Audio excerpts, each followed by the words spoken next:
So I just saw Marty Supreme, and forgive me, I have a headache and stuff like that, but it totally like inspired me to just like you always think you know what you're gonna say before the camera comes on, but so it just like inspired me like so much, and it got me into film and like movies, and like I went to see it with all my cousins and stuff, and we saw it on the big screen, and like I haven't gone to see a movie since like like 2012, and so it really just inspired me for film, and it was like a visceral experience, and it was actually brilliant. It was fantastic. It was it was fantastic. And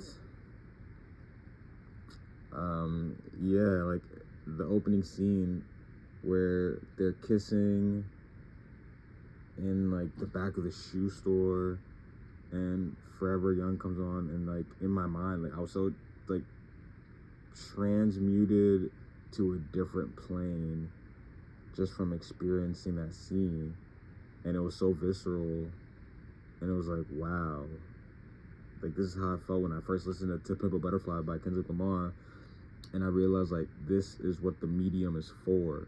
This is why it exists, for moments like this. And yeah, and then so wow, I can't stop thinking about it actually. Wow. And yeah, and like this is probably why I love trailers so much, because it just like encapsulates like single moments, but the single moment is like produced on a backdrop of sound and music, where the sound is like, it's so encapsulating. It creates a feeling. It creates a real feeling.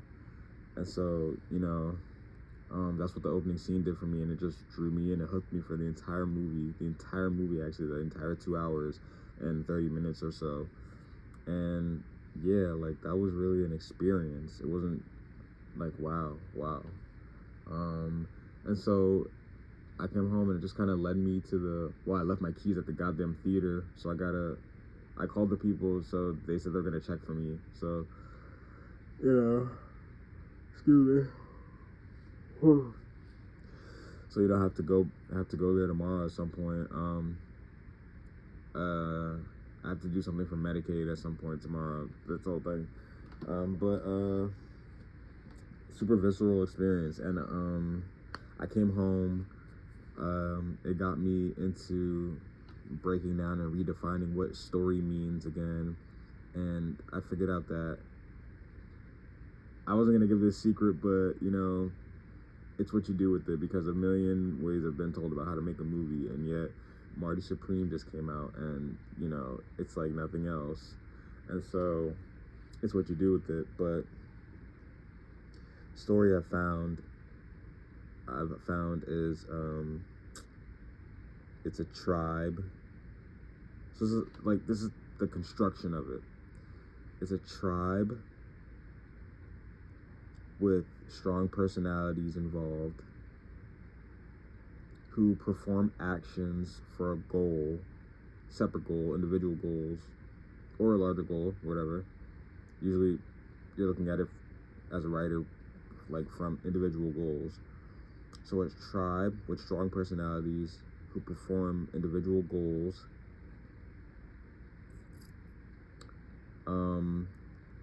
And this is how you create dialogue within a story. A tribe with strong personalities who perform actions for individual goals, and they describe their surroundings.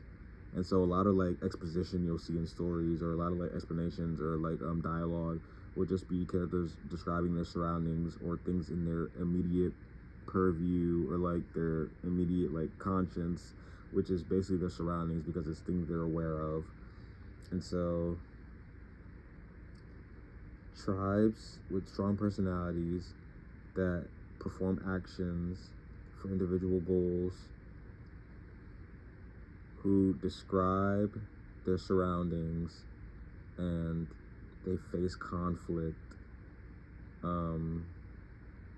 They face conflict either from people or the environment, like mainly one or the other, or conjunction of like both equally, but mainly it's people, because you'll hear a lot of times that people will represent the villains of stories and stuff like that.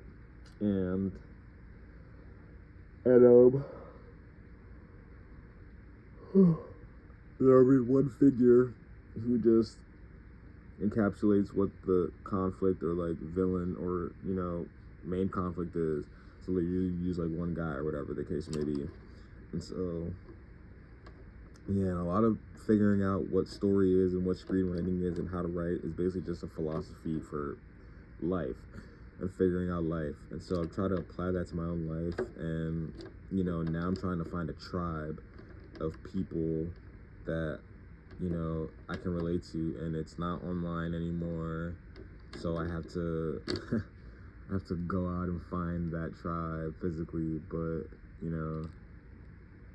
and so that led me to really think that I don't really relate to any of my friends anymore, and probably the things I like to do aren't the things that they like to do, except for like a select few of them.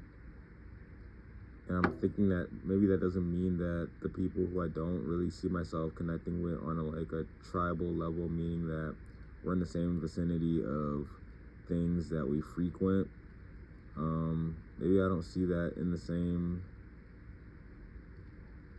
people as I once did, because I was just getting around just to be around, and that's why I stopped being around, to find myself. But maybe I can find that in a new set of people, in a new tribe, and then the goals that we'll perform, or the actions that we'll perform to get to our individual goals, will probably be similar, or we'll just have similar goals anyway. And the more specific your goal is, the smaller your tribe becomes, and the more pleasurable it is to be around them, which will frequent you being around them. And so I realized that I can't just get along to be along and like do anything that people that I love are doing, because maybe we're not the same tribe, even though I love you, because at one point we were the same tribe and we never fell out negatively. And so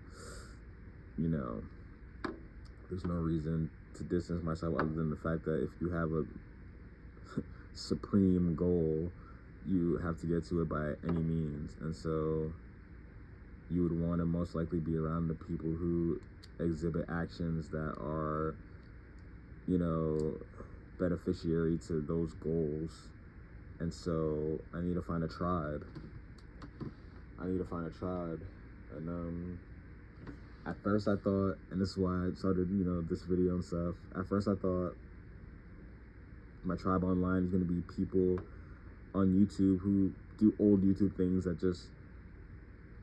talk to the camera with their face, and they present to you an idea or like an opinion of something, and that just chatting YouTubers, and they and that was gonna be the people who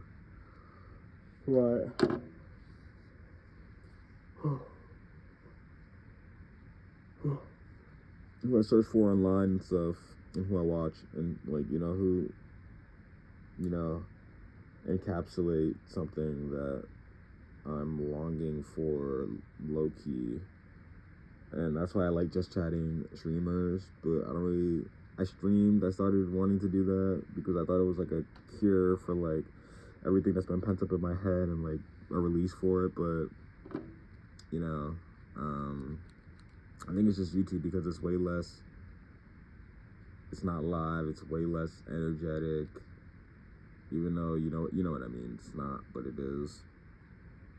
It's way less immediate energy, and it could be focused into saying exactly what you mean without the pressure, or like without the immediate feedback of other people, which is cool. It's like writing. I write, I write, and it's like writing. So yeah, those are just some of my thoughts. And this is how I break it down from story into real life, where it's like,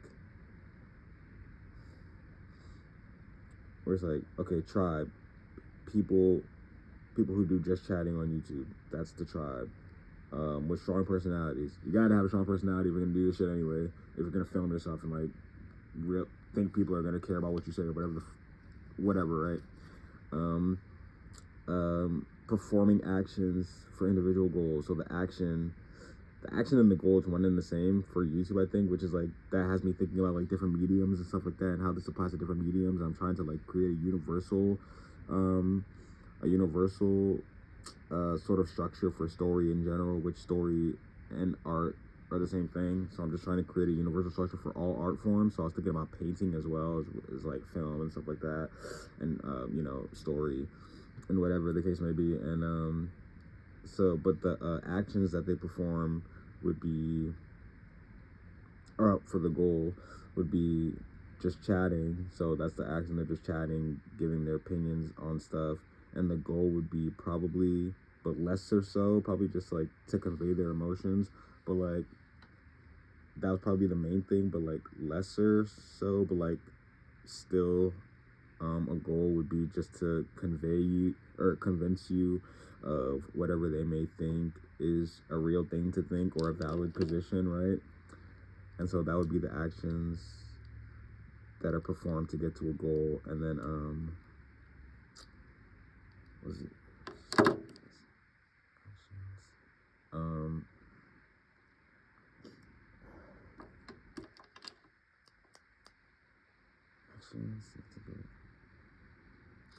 describing surroundings.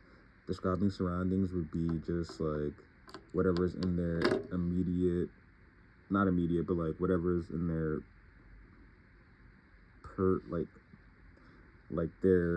their conscience, you know, whatever they're aware of, or whatever's in their pure view that they can you know, call to present as evidence of why they think the way they think, or you know, that presents context, or you know, they describe the surroundings, whatever's in their awareness. And so, you know, that's basically YouTube, and basically what you talk about, and like your personality, not your personality, but like what you know, which is basically your personality.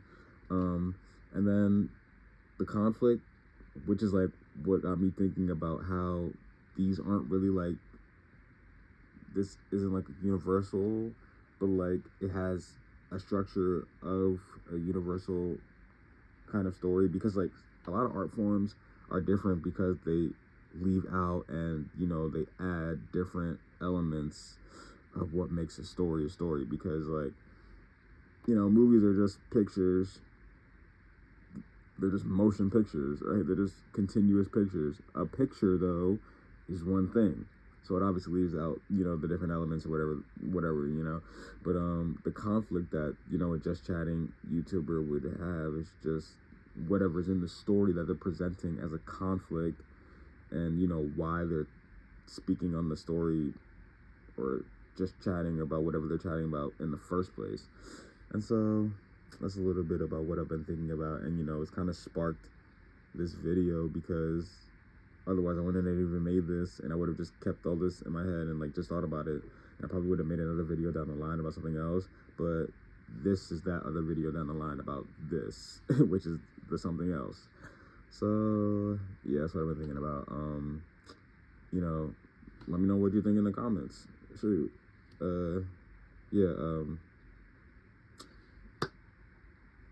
okay. Peace.